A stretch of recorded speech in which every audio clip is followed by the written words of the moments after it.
Y creo que desde ahí empecé a entender y a conectarme con que lo que me gustaba era acompañar a las personas en sus diversos tramos. Como no te puedo quitar el dolor, no puedo hacer nada para que esto no pase, ya está pasando. Y va a seguir pasando. Y va a seguir pasando. Luego, ¿cómo hago para que en este momento que nos hemos cruzado puedas tener una visión tal vez distinta a la que estás viendo en este instante? Y ahí tal vez encuentres o no, no sé, porque cada uno va a su ritmo. Y además que me haces pensar en esto de que no lo recuerdo, o quizás sí, pero en ese momento no, y es en el primer golpe contra lo frágiles que somos a través del otro. Esto de lo que últimamente ando pensando en, que no sé todavía cómo llamarle, si hermana o madre muerte, y de las muertes simbólicas y literales, porque que pierdas algo siempre es una muerte, ¿no? Porque hay un dolor, y cuando hay una muerte hay que hacer un duelo. Por eso considero que las pérdidas te llevan a hacer duelos. Yo creo que en ese punto a veces la vida es, de hecho siempre lo es, pero la vida es generosa al darte la lección a través del otro,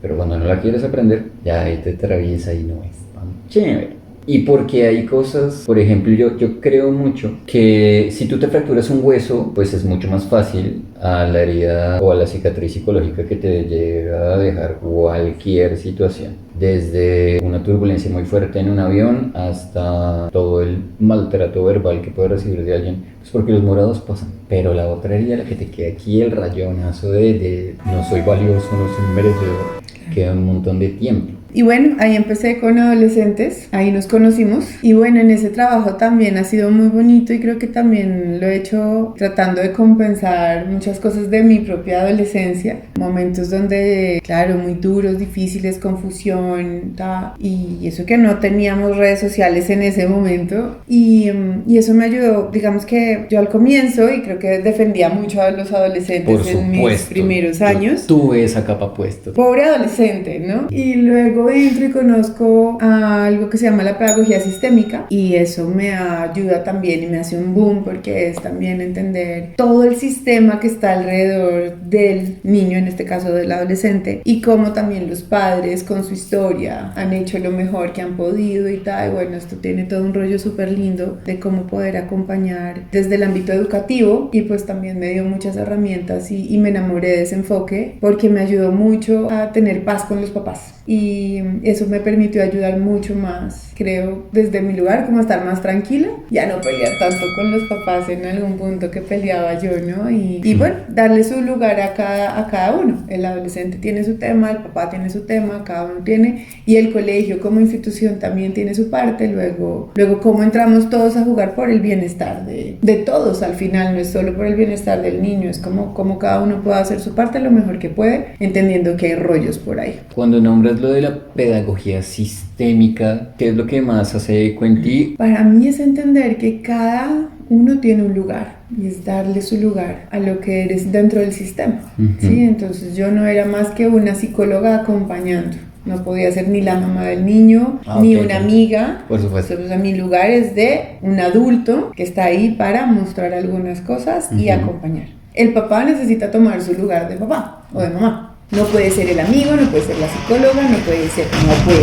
O sea, no lo puedes tomar, gracias, siguiente. Y tú, adolescente, toma tu lugar de adolescente, no eres el papá. Entonces creo que eso fue lo que más me regaló la pedagogía sistémica, entender que cuando estoy en mi lugar y cuando cada uno toma su lugar hay orden. Y desde el orden, pues hay mucha tranquilidad. Eso no quiere decir que todos seamos felices y que todo esté perfecto, sino por lo menos es como cada uno en su lugar puede ver el lugar desde donde puede entrar o no, y ya eso es diferente. Además porque también últimamente he estado pensando en esto del desbalance tan notorio que hay a nivel social, y es cuando yo entendí que al separarse mis papás toda la ecuación se tergiversa, y de hecho la ecuación viene tergiversada desde mi abuelo materno, porque mi abuelo no está, mi abuela se queda en casa, entonces mi mamá empieza a ser proveedora, cuando realmente no es tan aconsejable que sea proveedor en rol, y además porque la situación está dada para eso, ¿sí? Entonces en mi vida mi papá sale de la ecuación, no se desaparece, ¿sí? Mi papá está por ahí con su otra familia, y entonces mi mamá empieza a hacer roles de papá y empieza a ser proveedor, y además mi mamá es una mujer con una energía masculina muy marcada, y cuando hablaba con alguien me decía, es que el tema es que tanta demanda del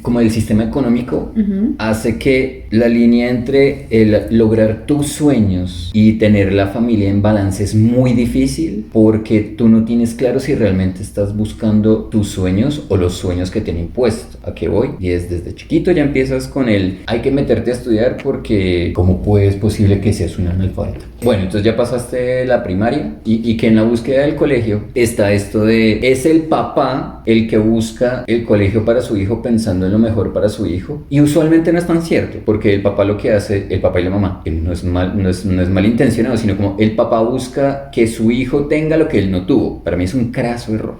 Sí, es, usted va a tener la educación que yo no tuve porque... Y llegas al colegio, entras en primaria y está este sistema que hace la comparación y la competencia, que tú te sientas bien o mal sin preguntarte realmente cómo me siento yo con lo que estoy estudiando, sino usted tiene que aprender, porque yo creo mucho que lo único que hacemos es reproducir conocimiento, no sé qué tanto aprendamos de él. Y entonces terminas la primaria, pero no es suficiente, porque tienes que hacer el bachillerato. Y después te ponen la universidad y después te ponen los posgrados y bla, bla, bla, bla. Y hay un punto en el que afortunadamente creo yo que es como llegando a los 40 que tú dices, ¿qué mierda estoy haciendo? Pues para el momento porque, ¿qué es esto? Sé y he entendido porque me lo han enseñado que la primera mitad de tu vida estás hacia afuera y ya después como que, ¿por qué a los 40 te tienes que preguntar qué quiero en mi vida? Debe ser porque uno colecciona un pocotón de cosas que lo hacen confrontarse. Y sí, digamos que más que creo que el colegio, creo que bueno, todo el proceso que he hecho también es de ir ubicándome en el lugar, de ir trabajando todos esos temas con la familia y bueno, es ir tomando el lugar. Yo lo pasé increíble en esa época, pero recuerdo mucho porque siento que en mi caso, que esto que disfrutaba mucho era lo descomplicado de la adolescencia. Conectabas con los chicos yo conecto mucho desde la sátira, entonces decía a los chicos como, pues es que tu oficio es actuar como un idiota cuando eres adolescente. Si no eres idiota ahorita, vas a ser idiota de adulto y ahí vas a tener líos un poco más grandes. Lo digo por experiencia propia. Sí.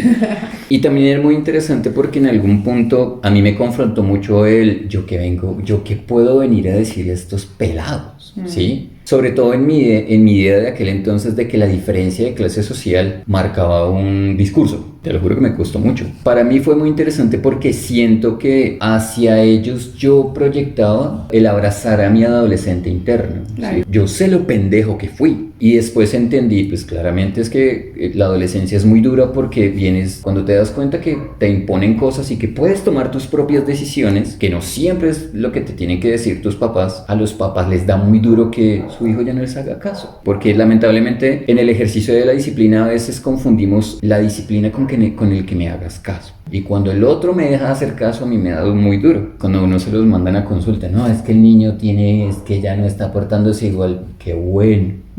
Sí, qué bueno porque lo primero que creo yo, corrígeme, cuando uno está en la adolescencia lo que busca es identidad. Esa primera identidad, la primera crisis de la vida creo yo que es la adolescencia, es que yo qué soy. Y para generar identidad y para romper la norma hay que ir en contra de la regla, y la primera regla son los papás. ¿Para qué tienen hijos? Y la otra es, claramente los profesores van a ser tu enemigo. Y siento que a veces nos confundimos en ese mensaje, ¿sabes? En entender de que el pelado no me está atacando a mí. El pelado está atacando algo que él me quiere poner como identidad de que yo, como soy el adulto y toda la vida le he enseñado que los adultos son los que le tienen que decir cómo hacer las cosas. Y no puedes hacer lo que quieras, pero... Es más, yo puedo predecir las cagadas que vas a hacer. Y me alegra que te vayas a equivocar. Y siento que lo bacano de trabajar con adolescentes es hazlo y si quieres ven y lo hablamos. Y yo amo a los adolescentes. Hay mucha gente que dice, yo los amo.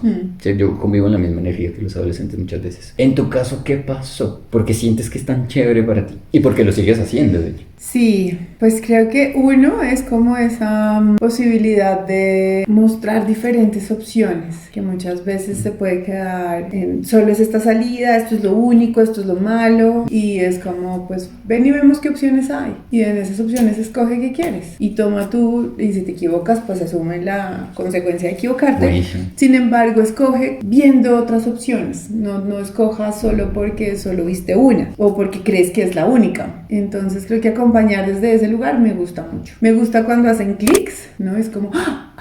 Ya entendí por qué estoy haciendo. Soy consciente. Y me gusta mucho porque yo nunca lo tuve. Entonces es como, qué bien que puedas tener conciencia desde más pequeño de lo que estás haciendo, lo que estás generando, lo que te está pasando, lo que estás viviendo. Sí, es estar más conectado con ellos. Y eso es lo que me gusta. La vas a embarrar muchas veces, la vas a seguir embarrando porque como adultos la seguimos embarrando también. Sin embargo es, ok, pues fíjate dónde la sueles embarrar más para que seas más consciente desde ahí, aprendete a conocer y para que te aprendas a cuidar también, porque también se está muy expuesto y creo que no todo hay que vivirlo y no tienes que estar expuesto a todo, sino que ok, si tienes un poquito más de conciencia pues te puedes cuidar un poco más y puedes ser más consciente en lo que estás eligiendo o no, y desde ahí, ¿no? Desde ese lugar creo que eso es lo que a mí más me gusta de estar con ellos, y sí, que me recuerdan también como lo simple, pero es tan fácil, ¿no? Es como, pero ¿por qué tan complicado? Fluye, no, tú conectas con ellos y ellos contigo. Algunos, simplemente sí. sucede. Sí, hay otros que no me quieren. que también es bueno. Sí. Porque no sabemos que estamos representando ellos. ¿En qué punto entra tu